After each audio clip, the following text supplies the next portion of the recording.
How we doing, guys? We are back for the new season, Premier League. Oh my word, it feels like an eternity since the end of last season, and it didn't finish the way that we all wished it would, which is Premier League champions.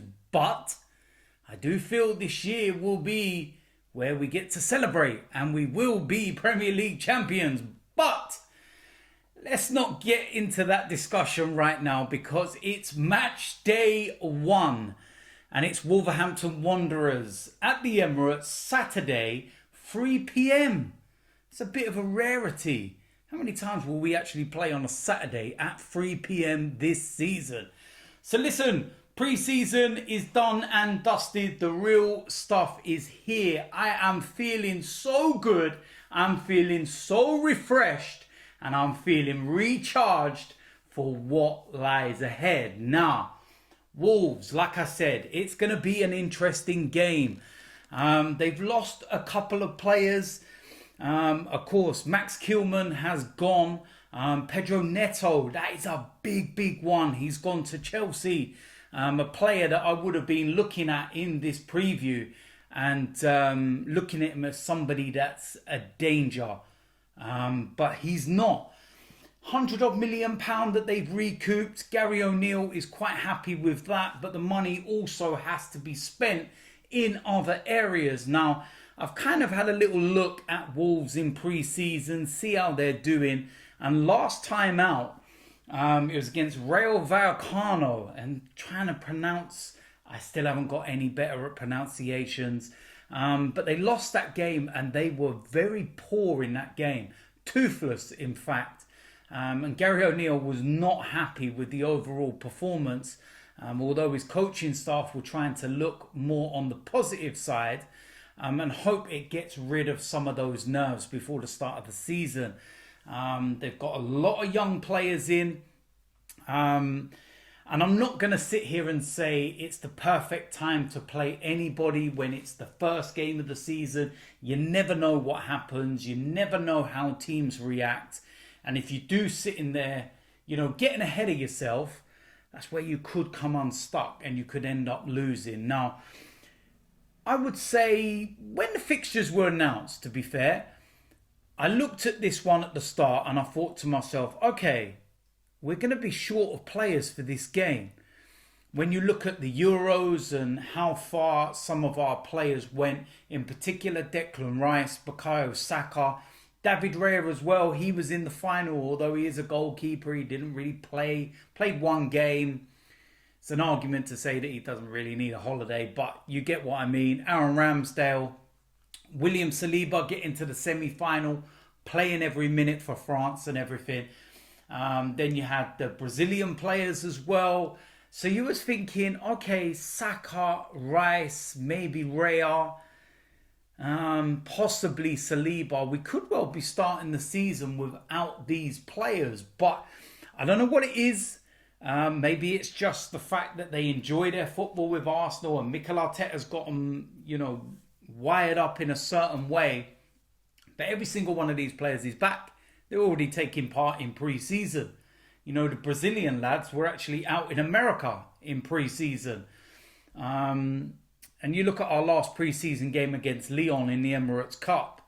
They were all involved, and Saliba and Saka and Rice. And I do feel that the team lineup in that game is pretty much going to be what we see in the opening game. And you look at our games after this, and, correct me if I'm wrong here, but I believe we've got Aston Villa away, Brighton at home, and then it's Spurs and Man City away. I can't remember which way round it is. It's either Man City first or Tottenham first.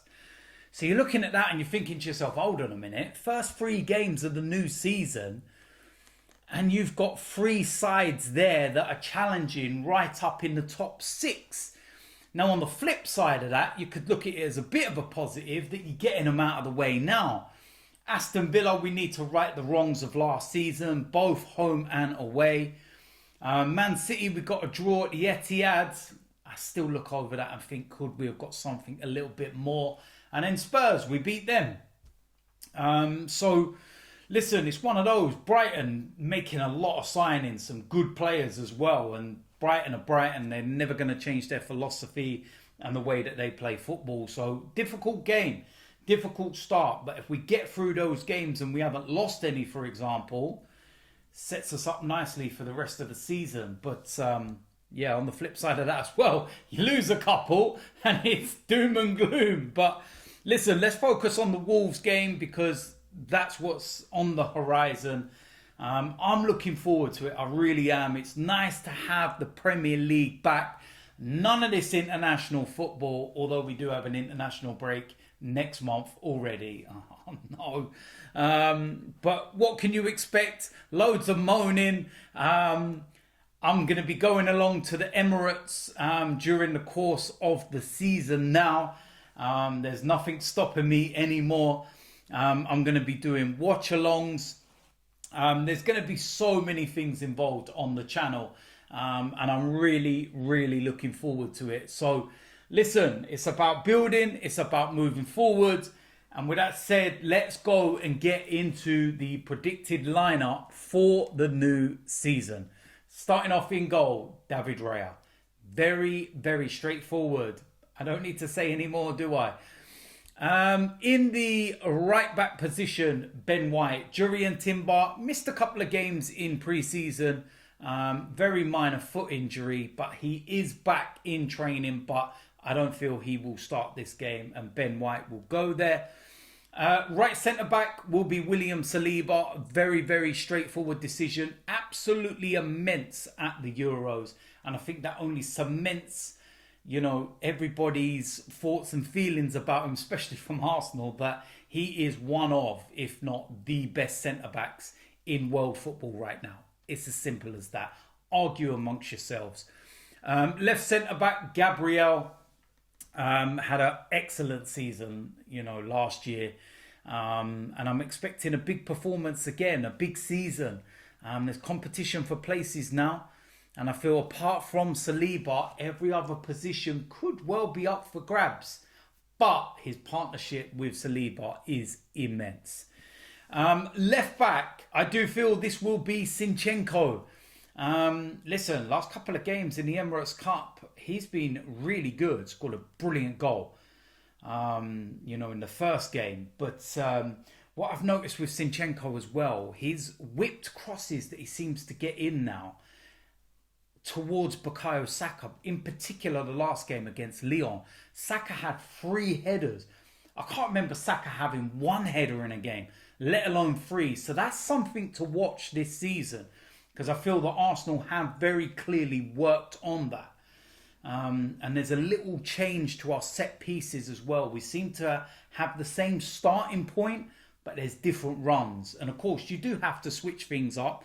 Things will be different because teams will look at us and go, they're the best at set pieces in the league. We need to try and nullify that. So it's pretty standard stuff, to be quite honest with you.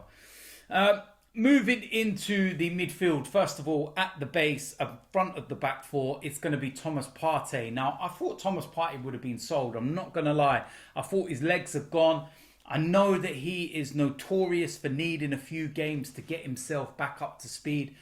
But even during pre-season, I was looking at him, I was thinking, I don't know, he just feels like he's a little bit sluggish. Last time out against Lyon, that may well have dispelled any myth or rumours that he's past it. Because he was excellent. And he can do things that other players can't. And if he can stay injury-free, he will be a big player for us this season. It's as simple as that. On the right-hand side, Bukayo Saka, very, very straightforward. Next to him, Martin Odegaard, the captain. Again, a very straightforward decision. Had a whole summer to rest and recuperate and get himself ready for the new campaign.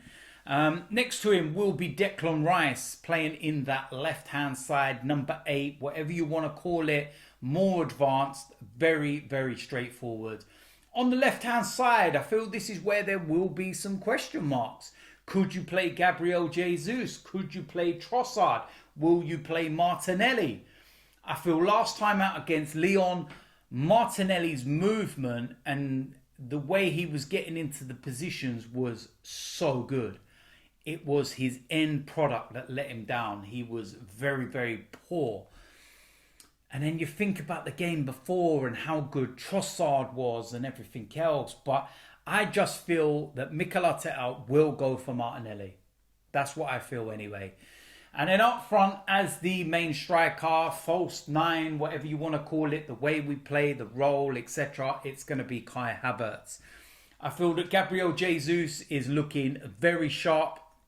He's looking more like the Gabriel Jesus when we signed him. He's looking a lot leaner and certainly a lot fitter. So, yeah, he's definitely knocking on the door. Kai Havertz, he had an exceptional back end of the season. And listen, that's what I feel Mikel Arteta will go with. So, listen, there we go. That is the preview, the predicted lineup for Wolves, Saturday, 3 p.m.